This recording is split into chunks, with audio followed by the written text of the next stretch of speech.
ओम नमो भगवते वासुदेवाय। जय श्री हरि। राधे राधे। ब्रजधाम चैनल में आप सबका स्वागत है। आप रसपान कर रहे हैं श्रीमद् भगवत गीता के अध्याय के महात्म का।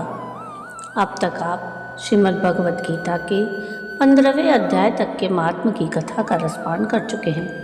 आज के इस वीडियो में हम श्रीमद् भगवत गीता के 16वें अध्याय देवासुर संपद्वे भाग योग का महात्म सुनेंगे। तो आइए शुरू करते हैं श्रीमद् भगवत गीता के 16वें अध्याय के महात्म की कथा। श्री महादेव जी कहते हैं, पार्वती, अब मैं गीता के 16वें अध्याय का महात्म बताऊंगा। सुनो।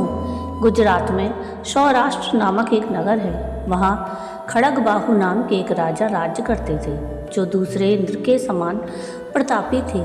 उनका एक हाथी था जो मद बहाया करता था और सदा मद से उन्मत्त रहता था। उस हाथी का नाम अरिमर्दन था। हाथीवान एक दिन रात में वह हठात साकलों और लोहे के खम्भों को तोड़ फोड़ कर बाहर निकला। हाथीवान उसके दोनों ओर अंकुश लेकर उसे डरा रहे थे, किंतु क्रोधवश उन सब की अवहेलना करके उसने अपने रहने के स्थान हथिसार को गिरा दिया। उस पर चारों ओर से भालों की मार पड़ रही थी, फिर भी हाथीवान ही डरे हुए थे। हाथी को तनिक भी भय नहीं होता था। इस कौतूहलपूर्ण घटना को सुनकर राजा स्वयं हाथी को मनाने की कला में निपुण राजकुमारों के साथ वहां आए। आकर उन्होंने उस बलवान दंतैले हाथी को देखा। नगर के निवासी अन्य काम धंधों की चिंता छोड़ अपने बालकों को भय से बचाते हुए बहुत दूर खड़े होकर उस महाभयंकर गजराज को देखते रहे। इसी समय कोई ब्राह्मण तालाब से नहाकर उसी मार्ग से लौटे। वे गीता के 16वें अध्याय के अभयम आदि कुछ श्लोकों का जप कर रहे थे। पूर्ववासियों और महावतों ने बहुत मना किया, किंतु उन्होंने किसी की न सुनी। उन्हें हाथी से भय नहीं था, इसलिए वे चिंतित नहीं हुए। उधर हाथी अपनी चिंगाड़ से चारों दिशाओं को व्याप्त करता हुआ लोगों को कुचल रहा था। वे ब्राह्मण उसके बहते हुए मद को हाथ से छूकर कुशल पूर्वक से निकल गए। इससे वहाँ राजा और देखने वाले पूर्ववासियों के मन में इतना विस्मय हुआ कि उसका वर्णन नहीं हो सकता।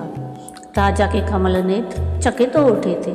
उन्होंने ब्राह्मण को बोला, सवारी से उतरकर उन्हें प्रणाम किया और पूछा, ब्राह्मण, आज आपने यह महान अलौकिक कार्य किया है, क्योंकि इस काल के समान भयंकर गजराज के सामने से आप सकुशल लौट आए हैं।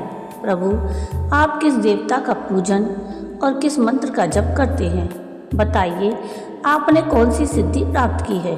तो ब्राह्मण ने कहा, राजन, मैं प्रतिदिन गीता के 16वें अध्याय के कुछ श्लोकों का जप किया करता हूँ।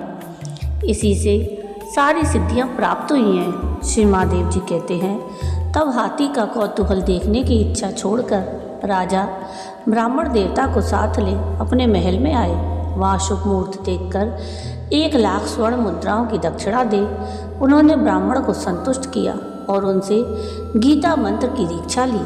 गीता के 16वें अध्याय के अभयम आदि कुछ श्लोकों का अभ्यास कर लेने के बाद उनके मन में हाथी को छोड़कर उसके कौतुक देखने की इच्छा जागृत हुई। फिर तो एक दिन सैनिकों के साथ बाहर निकलकर राजा ने हाथीवानों से उसी मत्त गजराज का बंधन खुलवाया। वे निर्भय हो गए। राज्य का सुख विलास के प्रति आदर का भाव नहीं रहा। वे अपना जीवन दृढ़वत समझकर हाथी के सामने चले गए। साहसी मनुष्यों में अग्रगण राजा खड़गबाहु मंत्र पर विश्वास करके हाथी के समीप गए और मद की अनवरत धारा बहाते हुए उसके गंड स्थल को हाथ से छूकर सकुशल लौट आए। काल के मुख से धार्मिक और खल के मुख से साधु पुरुष की भांति राजा उस गजराज के मुख से बचकर निकल आए। नगर में आने पर उन्होंने अपने राजकुमार को राज्य पर अभिषिक्त कर दिया और स्वयं गीता के 16वें अध्याय का पाठ करके परम गति प्राप्त की। जय श्री हरि। तो ये थी गीता के 16वें अध्याय के महात्म की कथा। आपको आज की ये कथा कैसी लगी मुझे कमेंट करके ज़रूर बताइएगा। और अगर आपको आज की ये कथा पसंद आई हो तो प्लीज़ इसको लाइक शेयर ज़रूर कीजिएगा और प्लीज़ मेरे चैनल को सब्सक्राइब कीजिएगा और कमेंट में राधे राधे जरूर लिखिएगा। वीडियो पूरा देखने के लिए थैंक यू। राधे राधे।